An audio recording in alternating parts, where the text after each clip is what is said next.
This episode is brought to you by the In Between Podcast, a podcast about marriage, parenting, faith, and everything in between. Join us as we give you the tools to learn how to build a strong, connected, and joy-filled marriage and family. For more information, go to inbetween.org. That's imbetween.org.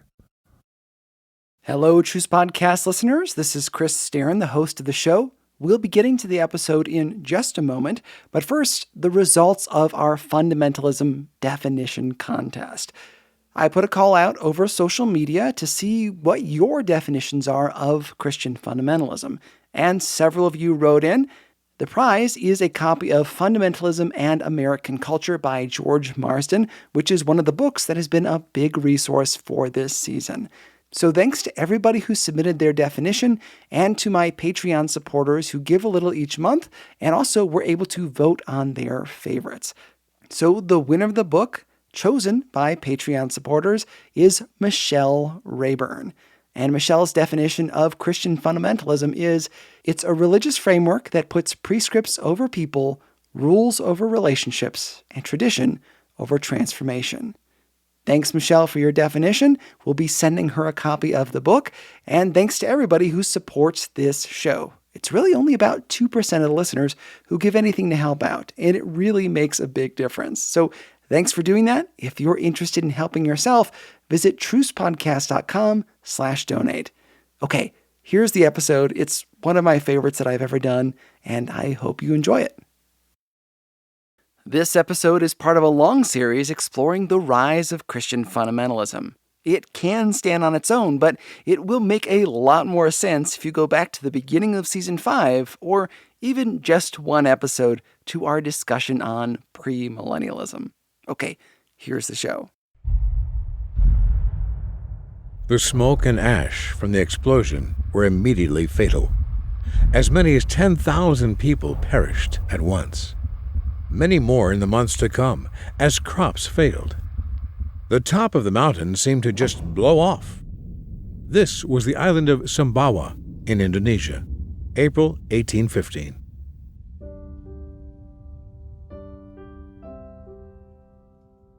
Tsunamis radiated from the island. 12 cubic miles of debris and dust shot into the atmosphere. The eruption of Mount Tambora affected the weather across the northern hemisphere, accounting in part for the chilly conditions of the next year. In Ireland, it rained non-stop for 6 weeks, causing a potato famine and the spread of typhus. In June of 1816, people in Virginia had so much snow they were able to ride their sleighs. 4th of July celebrations were held indoors because of the unseasonable cold. It must have seemed to people back then that the world was coming to an end, at least in the northern hemisphere. It didn't seem to affect the southern one. 1816 earned the nickname the year without a summer. Disease was rampant. 2 months before the volcano did its thing, Napoleon Bonaparte escaped his island prison of Elba to become Emperor of France once again. And just like that, Europe was at war. Is it any wonder that some Christians thought the end of the world was near? Events like the eruption of Tambora, the French Revolution, and rapid modernization created a sense of immediacy in those looking for Jesus to return. They longed to decode when and how, to use the Bible to make sense of history, to put the whole thing in neat little boxes, hoping to understand the seemingly endless chaos. You're listening to the show that uses journalistic tools to look inside the Christian church. We press pause on the culture wars in order to explore how we got here and how we can do better. I'm B.T. Stevenson. This is Truce. And now it's back to me, the normal host, Chris Starin. In this special episode of Truce, you're going to hear a bunch of different people, because today we're talking about dispensationalism. It's a big word, but don't panic, we'll explain it. Essentially, it's the idea that God deals with humanity in different ways throughout human history. It's a popular concept in fundamentalism and in evangelicalism, though not universally accepted. So, if the theory is that God deals with humanity differently depending on the era, I'm dealing with you in different ways throughout the show as we go from act to act. Up first, it's me, with a big question. Do we exist? In the early 2000s, my twin brother and I visited a museum in Los Angeles, right off the Hollywood Walk of Fame. We struck up a conversation with one of the docents, those guys standing around at museums warning you not to touch anything. Somehow the docent let it slip that he believed we were actually living in The Matrix. Now, you remember The Matrix, of course, the film that claimed that all the stuff we see and feel and smell may not be real. They only exist in our minds. He actually believed that. Now, this philosophy was not new to The Matrix. It started hundreds of years ago, and one proponent was David Hume, an atheist philosopher from the 1700s. His work had a big impact on people like Adam Smith, founder of Modern Capitalism, and even Charles Darwin. Hume will come up again in a later episode. He and others in the 1700s asked some pretty ethereal questions. Do we exist? Do we perceive the world as it really is? As you can imagine, there was a strong reaction to this new philosophy. The reaction was called common sense realism. The common sense philosophy, which was developed during the 1700s, about the time of the American Revolution, argued that humans can trust their reason, that human reason is reliable. This is George Marsden. He's the author of Fundamentalism and American Culture, and is a professor emeritus from Notre Dame and professor from Calvin Theological Seminary. Again, common sense realism went against this philosophy where people said we don't really exist, an idea held by folks like Hume. Common sense realism said we can trust our senses. So at the time of the American Revolution, when Jefferson says we hold these truths to be self-evident, that's a typical common sense kind of argument. They're just things that everyone has to believe, like you have the right to life or you have the right to freedom. Those are inbuilt by the Creator. Simply put, we don't exist in the Matrix. We can trust our senses, our eyesight, touch, taste, smell, our ears in order to understand the world around us. This got tied into the ideas of Francis Bacon from the early 1600s about the importance of evidence in science. Not only can we trust our senses, but we can also use them to gather data and learn about our world. This came about in an age when people were really into scientific discovery. And once people discovered stuff, it was fashionable to put those things in tidy little boxes. What about that bird? It belongs in a specific genus and species. Put it in a box. This flower, this tree, Put it in a box. let's give everything a category so we can better understand it. Put it in a box. Thanks, Chris. I'll take it from here. Go for it. So, when it came to understanding the Bible, theologians carried over these ideas. Maybe by chopping scriptures into digestible pieces, we can better understand the meaning of this complicated text. With the renewed interest in prophecy after the French Revolution and the bizarre events in the Northern Hemisphere in the early 1800s, like Mount Tambora, people thought the world was about to end. So they turned to the Bible looking for clues. Which brings us back to our big word for the episode, dispensationalism. It's not as difficult as it sounds. A dispensation is basically an era, a period of time in which God acts in a certain way. People have tried to break the Bible into dispensations for a long time. Guys like Justin Martyr in the 100s AD, here are his dispensations. Enoch through Noah, Abraham, Moses, Christ, and the millennium. Irenaeus had his own. Adam through Noah, Noah through Moses, Moses through Christ, and the millennium. A bunch of people tried to break the Bible up into different eras, Put it in a box. but they didn't stop there. They wanted to take this spirit of scientific inquiry and use it to understand the future, too. I mean, if you thought the world was going to end at any moment, wouldn't you want to know when? Of course. But it turns out that predicting the end times is really hard to do because the books of Daniel and Revelation, the two big hitters when it comes to end time prophecies, leave us with a lot of questions. Sometimes when the Bible uses the word day, it can be confusing. Does a biblical day mean a literal day? Or could it also mean year? Does a month mean 30 days? Or can it mean 30 years? Dispensationalism tries to answer these questions definitively. Put it in a box. Let's recap those two functions of dispensationalism. First, it says that God deals with humanity in different ways depending on which dispensation we're in. Second, it takes the dates and times listed in end times prophecies and lays them over history, trying to piece together what events already happened and which are in the future. Got it? Good, because I want to tell you how this idea came to be, and soon we'll explain how dispensationalism became a building block of Christian fundamentalism. First, the history. The story behind modern dispensationalism is fascinating. After the French Revolution, some people searched the scriptures looking for the events of their day. Was Napoleon in there? Mount Tambora? Were the floods and the plagues? Whether they were right or not, I'll leave it to you. One of the major focuses in end times prophecy is the idea that the Jews will return to Israel. Mazel tov. There was a renewal of this idea in the early 1800s. One champion of it was a guy named Lewis Way. Lewis was a rich dude, and while visiting in Devonshire, England, he heard about a peculiar stand of trees. This particular bunch was not to be cut down until the Jews were restored to Palestine.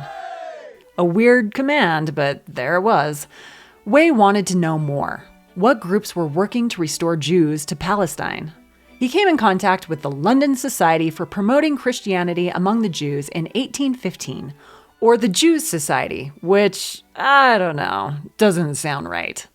It's best known not for its evangelism to Jewish people, but spreading the word about Zionism. And this is Chris really quick. Zionism is the pro-Israel movement. It's people who wanted to reestablish a nation for the Jewish people in Palestine. Okay, back to Jackie. By the way, we'll be tracking evangelical ideas about the Jewish people for the next few months, so tuck this moment away in your brain. Needless to say, we've had a weird relationship with the Jewish people. Way and the Evangelism Society for Jews participated in a series of conferences in the late 1820s. Kind of a strict conference with lots of rules. Here's an actor reading just a few of their conclusions. Conclusion number 1. This dispensation or age will not end insensibly, but cataclysmically in judgment and destruction of the church, in the same manner in which the Jewish dispensation ended. Right away, you see that premillennialist bent, that history is trending downward, and it's all going to come to a terrible end. Conclusion number 2. The Jews will be restored to Palestine during the time of judgment. This one seems like a no-brainer based on what we know about the group. Conclusion number 3. The 1260 years of Daniel 7 and Revelation 13 ought to be measured from the reign of Justinian to the French Revolution. This is huge. Did you catch it? Both Daniel and Revelation mention this period of time. Some folks see it as 1,260 actual years. The conference decided that that period occurred at a specific time in the past, from the reign of Justinian to the French Revolution. Remember how you thought Chris went on too long about the French Revolution in our last episode? This is why. Because dispensationalists would soon see that event as the end of this biblical era, a sign of the end times. After these conferences with their tidy little conclusions, one guy in particular took all of these ideas and some of his own and really solidified the belief system. John Nelson Darby. Thanks for your help. I'm going to get back in the saddle for a little while, if that's all right. Take it away. How do you want me to say it? That's the hardest line, and it's 3 words. Take it away. Take it away. Or go for it. Go for it.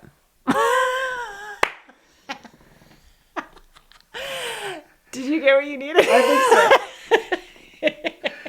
You're such a good friend for doing this. No, I'm happy to help you. I think it's awesome. It's kind of fun.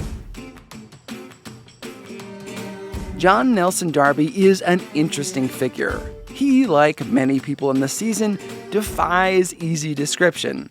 He wasn't the inventor of dispensationalism.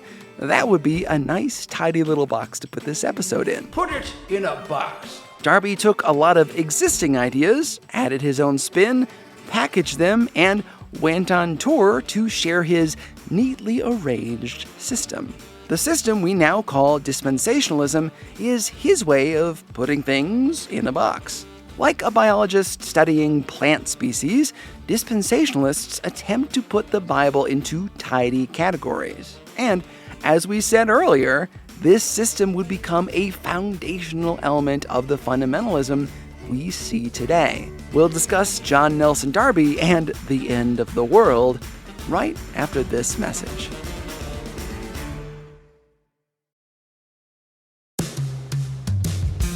This episode is brought to you in part by He Gets Us, a national campaign influencing millions to think differently about Jesus. Through broadcast ads, social media videos, and digital marketing, the He Gets Us campaign is connecting with people in the middle of their daily routines. More importantly, it's introducing those who are skeptical about faith to the radical love of Jesus by intentionally focusing on how relatable his experiences were. Within a couple of months, they've had over 31 million views on YouTube, not to mention Facebook, Instagram, and broadcast networks, while focusing on just 10 test markets. If any of these people head your way for answers, you can be ready by visiting HeGetsUsPartners.com. That's HeGetsUsPartners.com.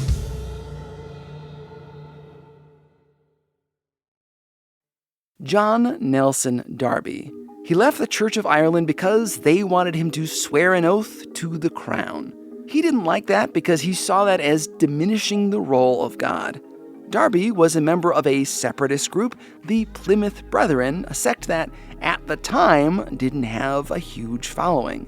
Darby's dispensationalism, this collection of ideas waiting for someone to systematize them, was based on a literal interpretation of Scripture. Here again is George Marsden. It said that human history is divided into 7 dispensations. Remember, a dispensation is a fancy word for an era. In each era, according to dispensationalists, God deals with humanity in a different way.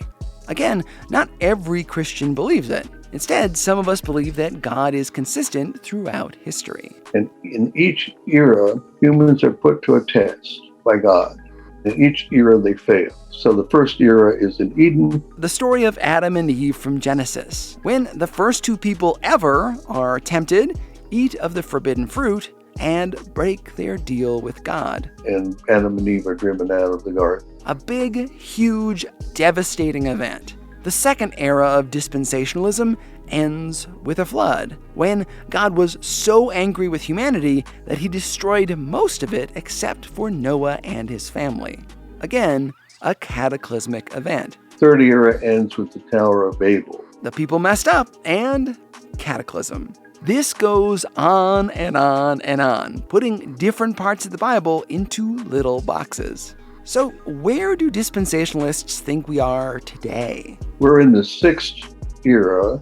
Darby said that we are in the 6th dispensation, the one known as the Era of the Church, which, according to him, started in the book of Acts and goes up through now. But remember that pattern. Each dispensation ends in destruction. Dispensationalists believe that our current era has to end in cataclysm in order for the next dispensation to come. And that fits right in with all sorts of problems in modern civilization, industrialization, urbanization, new ideas like Darwinism, biblical criticism, and all sorts of skeptical views that are around. The world is getting worse and worse, and any moment Jesus is going to return. That gives dispensationalism a dark view of human history. Everything eventually leads to destruction. But that's not where the story ends. Darby also tied in some of the concepts we covered earlier in the Bible conferences, like a focus on the Jewish people. He too believed that the Jewish people would one day return to Palestine. This idea, by the way, comes from Matthew 24:32 through 33. In a chapter when Jesus talks about the end, it goes like this. Now learn a parable of the fig tree. When his branch is yet tender, and putteth forth leaves, ye know that summer is nigh. So likewise ye, when ye see all these things, know that it is near, even at the doors. It doesn't exactly scream Jews returning to Palestine, but that is how people, even before Darby, interpreted the passage. This is where Darby got a little innovative. He said that the current dispensation, the church, the one we're in now, does not appear in the Jewish prophecies. God has two different plans, one for Jews and one for Christians. The Jewish people had their covenants with God, and then God turned his attention to non-Jews, an event they say was unforeseen in the Old Testament. Essentially, God hit pause on his prophetic stopwatch. This is seen as a parenthesis. Then Jesus will return after a cataclysmic event, the tribulation. We've heard a lot about this dark end-of-the-world scenario. Modern films and young adult novels are obsessed with it. Darby, though, added a special twist. Darby was adamant that Christians would be spared from this terrible time, the rapture. Return of Jesus is preceded by what's called the Secret Rapture, where the saints are caught up into heaven. If you've read the Left Behind books, then this is familiar to you. It's the idea that one moment Christians will be going about their business when, poof,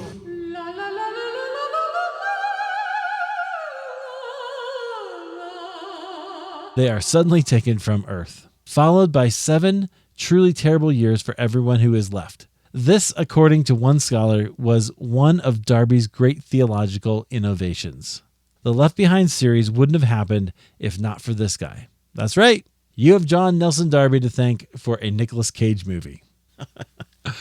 It's worth noting that dispensationalists are not in total agreement, like how many dispensations there are, or if any of these events happened yet, or if they're in the future. Also, since God operates differently in different dispensations, a minority of dispensationalists believe that what was taught in a previous era doesn't apply to us today.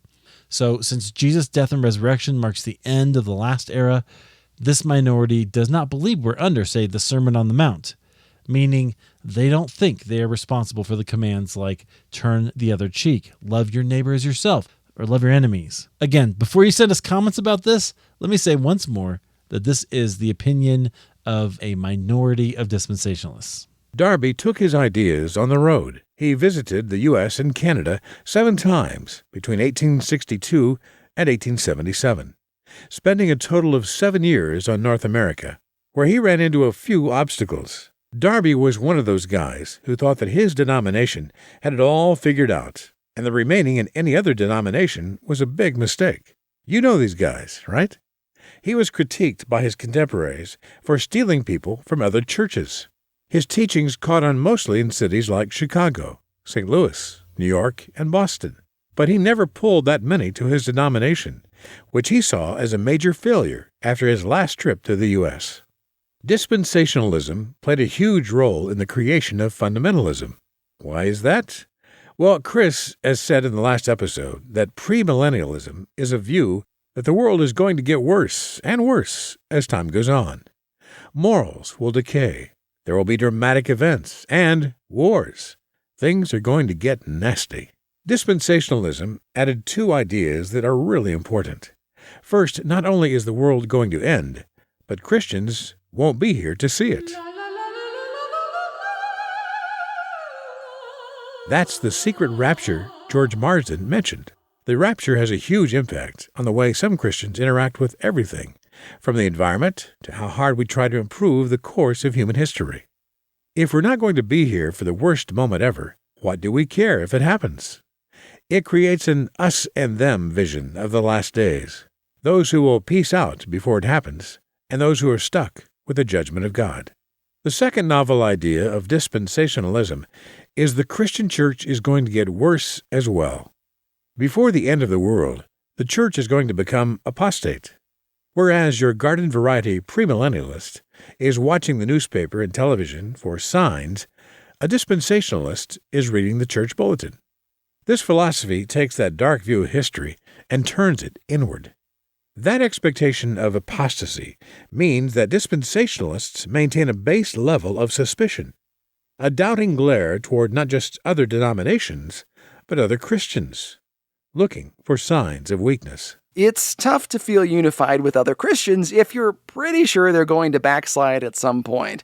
That prejudgment would later grow into a key part of fundamentalism, a sense that, if not for us, this whole thing would blow up and cover the world in darkness. It's definitely great to have insight and study the Bible, but there's also danger in putting everything in a little box. It can, under the right circumstances, discount the mysteries of God. I mean, the Bible praises the Bereans for studying God's Word, but also contains a warning about going too far. Knowledge puffs up, but love builds up. It's a good message for us to consider as we go through this series. It's great to learn about where we came from, to know more about fundamentalism, the problems with taking logical ideas to extremes. But we too can grow haughty in our knowledge or gawk at the struggles of our neighbors rather than feel love for them. We can criticize the church and forget that we're commanded to love it, blemishes and all. As we go forward, regardless of our denominational leanings, let's try to both learn and love, to remain humble and to look out for our neighbors and enemies. Okay, we've built the foundation for fundamentalism.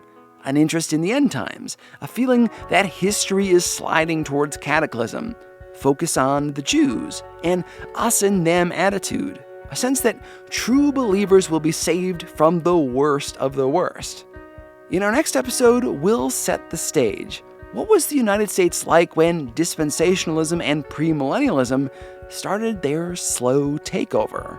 And we'll really begin to understand the guy known as Mr. Fundamentalist, William Jennings Bryan, as this fundamentalism thing goes from a tiny minority to exploding like Mount Tambora and filling the world with its influence. Stay tuned.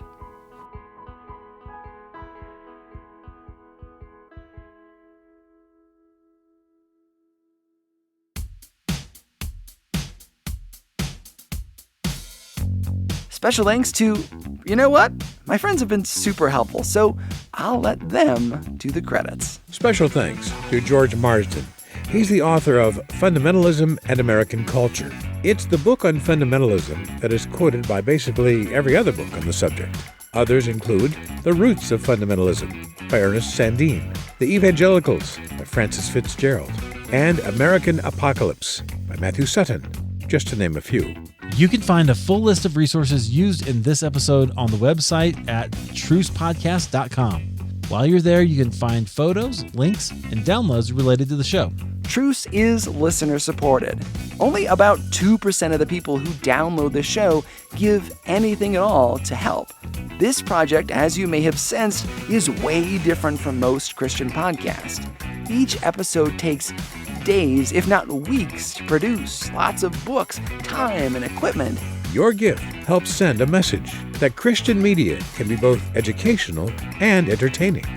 If you want to be a part of raising the bar on Christian media, visit trucepodcast.com/donate. Thanks to all of our vocal performers. I'm Eric Nevins of Halfway There Podcast and Christian Podcasters Association.